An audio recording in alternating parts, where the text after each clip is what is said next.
Hi everyone, this is Shema Venugopal. આજના ક્લાસમાં આપણે શીખીએ કે ફોન કોન્વર્સેશન, કોઈને તમે ફોનમાં વાત કરતા છો તો ઇંગ્લિશમાં કરવું પડશે તો કેવી રીતે કરીએ. તો ફોન કરશો તો તમે કોણ છો તમને ઇન્ટ્રોડ્યુસ કરવું છે, નહીં તો સામે કોણ છે તે તમને પૂછવું છે. હવે જેની સાથે તમારું ફોનમાં કોન્ટેક્ટ થયું તમે એની સાથે વાત નથી કરવા માંગતા, બીજા કોઈ માટે તમે કોલ કર્યું છે તો એ એમને કેવી રીતે જણાવશો. એ તો હવે ઓપોઝિટમાં તમને કોઈ કોલ કરતા છે ને તમને કહેતા છે કે તમારા સાથે નહીં, તમારા ઘરમાં નહીં તો તમારા ઓફિસમાં બીજા કોઈ સાથે વાત કરવું છે, એમના સાથે મને કનેક્ટ કરાવો, તો એ કેવી રીતે કહેવાય. ફોન કદાચ તમને નેટવર્ક ઇશ્યુ છે તો એ કેવી રીતે કહેવાય. બ્રેક થાય છે તમને સાંભળતું વોઇસ, તો એને કેવી રીતે કહેવાય. તમારું ફોન ચાર્જમાં મૂકવું છે એ કેવું છે, બધું ફોન કોન્વર્સેશન રિલેટેડ બધું આપણે આજે શીખીશું. જ્યારે કોલ સ્ટાર્ટ કરતા છે નોર્મલી આપણને ઇન્ટ્રોડ્યુસ કરવું પડશે. તો ત્યાં તમે ફોર એક્ઝામ્પલ મેં તમને કહું હેલો ધીસ ઇઝ શૈમા, નહીં તો ઇટ્સ શૈમા એમ તમે કહી શકો છો. એમ મેં મારું નામ કહેતી છું. હવે ફોર્મલ છે તો તમને પ્રોપરલી એને બોલવું પડશે કે માય નેમ ઇઝ શૈમા એમ. અને પેલી બાજુમાં કોણ છે એમ તમને પૂછવું છે. ઓકે, તો એ કેવી રીતે પૂછાય. અલગ અલગ રીતે તમે પૂછી શકો છો. For example, may I ask who is calling, may I know who is calling, may I ask, may I know, એ રીતે બંને રીતે તમે પૂછી શકો છો. નહીં તો could you please tell me who is speaking, નહીં તો could you please tell me who this is. તો મે કુડ જેવા મોડલ્સ જ યુઝ થાય, કેમ કે ત્યાં વેરી પોલાઇટલી તમને વાત કરવું છે. હવે તમે કદાચ જેને કોલ કર્યો તમે એના સાથે વાત નથી કરવા માંગતા, તમે બીજા કોઈને માટે કોલ કર્યું છે, તો તમે જેને ફોન ઉચક્યું છે એમને શું કહેશો. Could I speak to mister Raj. હવે મિસ્ટર રાજને તમે કોલ કર્યું છે તો તમે કહેશો could I speak to mister Raj, નહીં તો may I speak to mister Raj. હવે બીજું એક મેથડ છે કે I am calling for mister Raj, is he available એમ પૂછી શકો છો. અને બીજું એક મસ્ત રીતે તમે પૂછો કે I would like to speak with mister Raj, is he in. એટલે ત્યાં પણ તમારો સવાલ એ છે કે તમે જેને કોલ કરવા માગો છો એ ત્યાં અવેલેબલ છે કે નથી. પછી આ કોલિંગ કોઈ પર્સન માટે નથી કે તમે કોઈ ડિપાર્ટમેન્ટમાં, નહીં તો કોઈ ગુડ્સ એન્ડ સર્વિસીસ કંઈ ને કંઈ આપે એવા કોઈ ઓફિસમાં તમે કોલ કર્યું છે, તો ત્યાં તમે કોઈ એન્ક્વાયરી માટે કોલ કર્યું છે તો તમે શું કહેશો. I am calling to find out about. For example spoken વાયસ એકેડમીમાં કોલ આવશે તો ત્યાં કેવી રીતે આવશે. I am calling to find out about the spoken English classes, નહીં તો I am calling to find out about grammar classes. તો એવી રીતે બી કોલ આવી શકે છે. હવે કોઈ ડિપાર્ટમેન્ટ રિલેટેડ કામ કરવાવાળાને કનેક્ટ કરીને મળશે એમ, બેંકમાં કોલ કરતા છો મેનેજર સાથે કનેક્ટ કરીને મળશે એમ પૂછવું છે તો તમે કેવી રીતે પૂછી શકો છો. could I speak with whoever deals with the department, એટલે કોઈ સેલ્સ ડિપાર્ટમેન્ટ છે, નહીં તો એકાઉન્ટ છે, જે બી એક પર્ટિક્યુલર ડિપાર્ટમેન્ટના કોઈને સાથે તમને વાત કરવું છે તો could I speak with whoever deals with the account, એવી રીતે તમે કોલ કરીને પૂછી શકો છો. તો આ બધું જેને કોલ ઓછું છે એના સાથેની એક સેકન્ડ પર્સન સાથે તમને વાત કરવું છે તો તમે કોલ કરી શકો છો. હવે આ સેમ કોલ કદાચ તમને પણ આવી શકે છે તો ત્યાં તમને કદાચ એમને કહેવું પડશે કે ઊભા રહેજો મને ચેક કરવા દો, નહીં તો તમે વેઇટ કરો, એમ બધું તમને કહેવું પડશે. તો એ ઇંગ્લિશમાં કેવી રીતે કહેવાય કે તમે વેઇટ કરો. ઓકે, આપણે જોઈએ જેવી રીતે વન મોમેન્ટ પ્લીઝ એમ તમે કહેશો. ઓકે, 1 મિનિટ વેઇટ કરો, નહીં તો 1 મોમેન્ટ વેઇટ કરો, નહીં તો પ્લીઝ હોલ્ડ ઓન. આ વેરી ઇમ્પોર્ટન્ટ છે, હોલ્ડ ઓન. ઓકે, કેમ કે બીજું એક શબ્દ છે હોલ્ડ અપ, એ અને આમાં ડિફરન્સ છે. હોલ્ડ ઓન એટલે તમે લાઈન પર વેઇટ કરો એમ છે. Okay, for few minutes wait કરવા માટે તમે કહેતા છો તેને હોલ્ડ ઓન કહેવાય. અને હોલ્ડ અપ એટલે ફોન તમારું કટ થઈ જાય તેને એક તરીકે તમને કહે છે કે તમે હમણાં કટ કરો પછી કોલ કરજો એમ કહેવા માટે તમે હેંગ અપનું યુઝ કરતા છો. તો હોલ્ડ ઓન જેવું છે હેંગ ઓન, જે તમે એ લોકોને વેઇટ કરવા માટે કહેતા છો. બટ હેંગ અપ છે જે કોલ કટ કરવા માટે તમે કહેતા છો. તો હવે તમે કહેતા છો કે please wait while I put you through. એટલે તમે પ્લીઝ વેઇટ કરો. તમે જેને કોલ કર્યા છો એમને સાથે તમને કનેક્ટ કરવા માટે પુટ યુ થ્રુ મિસ્ટર જે બી નામ છે એમના સાથે વાત કરવા માટે તમને કનેક્ટ કરે તે, ઓકે, એમના સાથે વાત કરાવે તેને put you through that person એમ કહેવાય. Please wait while I put you through Mr. Raj. હવે I will forward you through. Please hold on. I will forward you through એટલે મેં એમના સાથે વાત કરાવું. પ્લીઝ તમે વેઇટ કરો.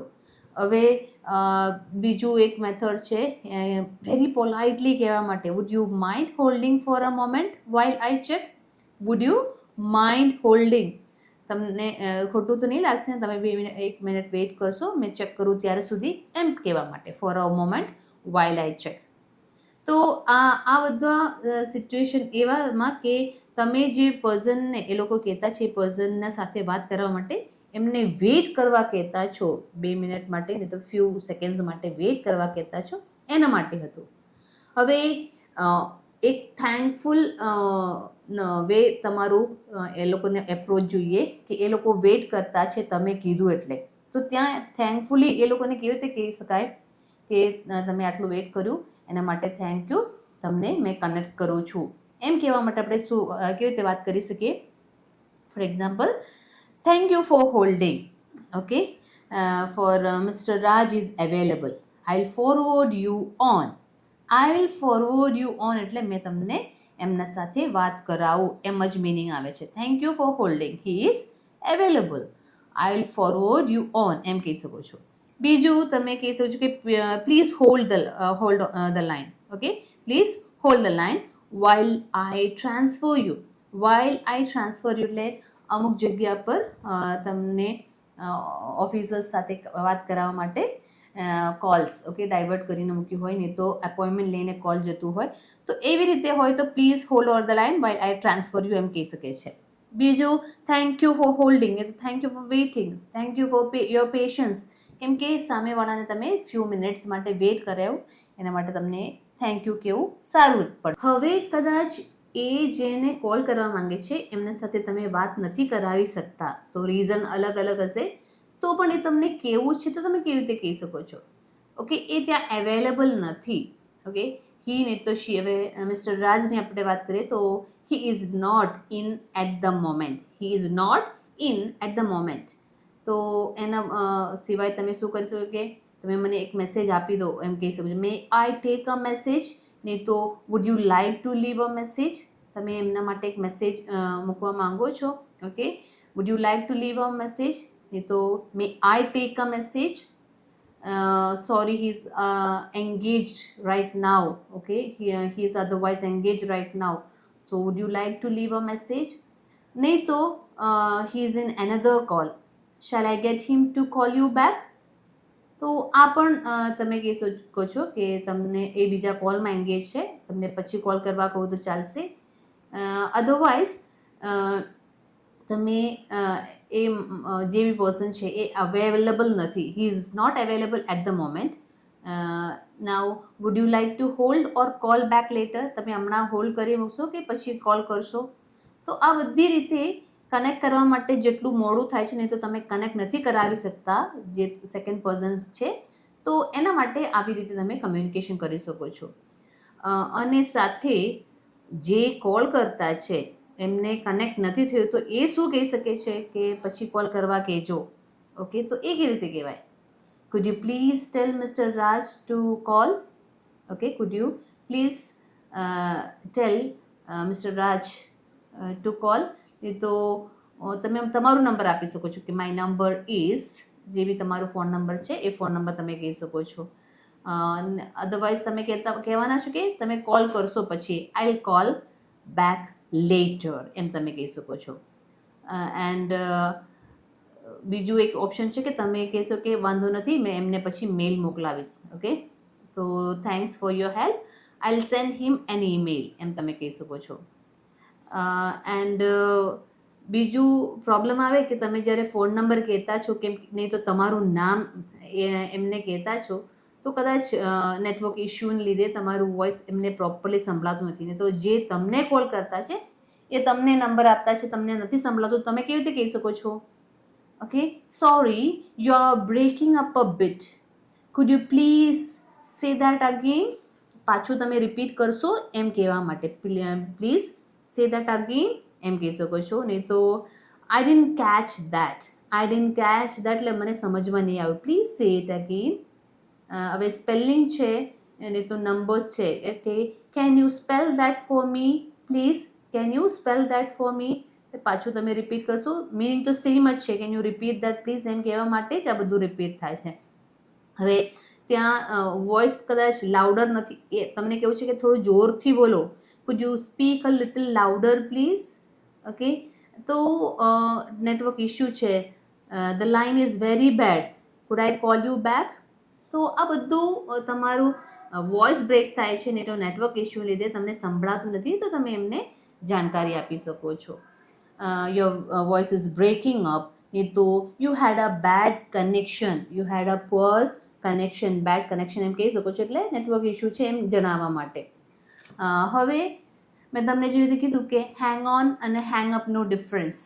ઓકે, બીજું શું છે કે તમે જેને મેસેજ કરતા છો ફોનમાં, એ તમારું મેસેજ જોયા નથી, લેટ થાય છે, તમને નહીં તો તમને એમને કોલ કર્યું, ઓકે 2-3 વાર કોલ કર્યું, એમરજન્સી છે, તમને એક રિસ્પોન્સ જલ્દી જોઈએ છે, તો તમે એમને એક મેસેજ મોકલાવતા છો કે જેટલું જલ્દી થાય મને રિટર્નમાં મેસેજ આપો, રિપ્લાયમાં મેસેજ આપો એમ કેવું છે. તો તમે કેવી રીતે કહી શકો છો? અલગ અલગ મેથડ છે તેના માટે પણ. For example, let me no when you receive this message. Okay, let me no when you receive this message. આ મેસેજ તમને મળે એટલે તરત જ મને જાણ કરો, એટલે રિપ્લાય આપો એમ જ મિનિંગ થાય. Kindly get a hold of me when you can. તો પાછું તમે મને જલ્દી, જેટલું જલ્દી થાય મને મેસેજ કરીને કોન્ટેક્ટ કરો. ગેટ બેક ટુ મી એમ કહી શકો છો. Get back to me when you have a moment to spare. તમને થોડું ટાઈમ મળે તો પ્લીઝ પાછું મને રિટર્નમાં કોલ કરશો. Get in touch with me soon. આ બધા અલગ અલગ મેથડ છે કહેવા માટે કે મને રિટર્નમાં immediately please contact me at your earliest convenience. આ પણ એક મેથડ છે કહેવા માટે કે પ્લીઝ મને જલ્દી, જેટલું જલ્દી થાય એટલું જલ્દી મને કોન્ટેક્ટ કરો. તો અલગ અલગ મેથડ્સમાં તમે કહેતા છો એમને કે જ્યારે તમને મળે, ટાઈમ મળે, ઇમિડિયેટલી મને કોન્ટેક્ટ કરો. એન્ડ હવે ફોન કટ કરવાનું, નહીં તો ફોન તમને હવે કોલમાં તમારી વાત થઈ ગઈ છે, ઓકે, નહીં તો અચાનક તમને લાગે છે કે જેમને તમને કોલ કર્યું છે એમનો કોલ કટ કર્યું છે, તો તમે કેવી રીતે કહેશો? His call was dropped. Dropped એટલે કોલ બંધ થઈ ગયું છે, નહીં તો હી હેંગ્ડ અપ ધ કોલ. હવે તમારા ફોનની બેટરી, ઓકે, પતી જવાની છે, ઓફ થઈ જશે વેરી સૂન. ઓકે, તો એ કેવી રીતે કહેવાય? My phone is about to die એમ કહી શકો છો. My phone is about to die. હવે મારું ફોન ચાર્જમાં મૂકવું છે, નહીં તો તમે તમારું ફોન ચાર્જમાં મૂકો. I have to put my phone on charge. Okay, નહીં તો બીજા કોઈને કહેતા છો કે put your phone on charge એમ કહી શકો છો. તો આવી રીતે તમે ફોનમાં જે કન્વર્સેશન છે તે ઇંગ્લિશમાં તમને જે પૂછવું છે ને, તો તમે જે સંભળાય છે તેનું રિપ્લાય આપો છે, એ આવી રીતે તમે બોલી શકો છો. હોપ કે આ વિડીયો તમને યુઝફુલ છે. હોપ કરું છું કે આ વિડીયો તમને યુઝફુલ થશે. અને મેક્સિમમ વુડ, કુડ, મે જેવા મોડલ્સ યુઝ કરવું છે, કેમ કે તમને પોલાઇટ થઈને રિક્વેસ્ટ આપવું છે, તો આ પ્લીઝ જેવા શબ્દો યુઝ કરીને તમે કન્વર્સેશન કરશો, કેમ કે એમાં પોલાઇટનેસ વધારે છે. તો હવે મળીશું નેક્સ્ટ વિડીયોમાં, અને લાઇક એન્ડ સબસ્ક્રાઈબ કરવા ભૂલતા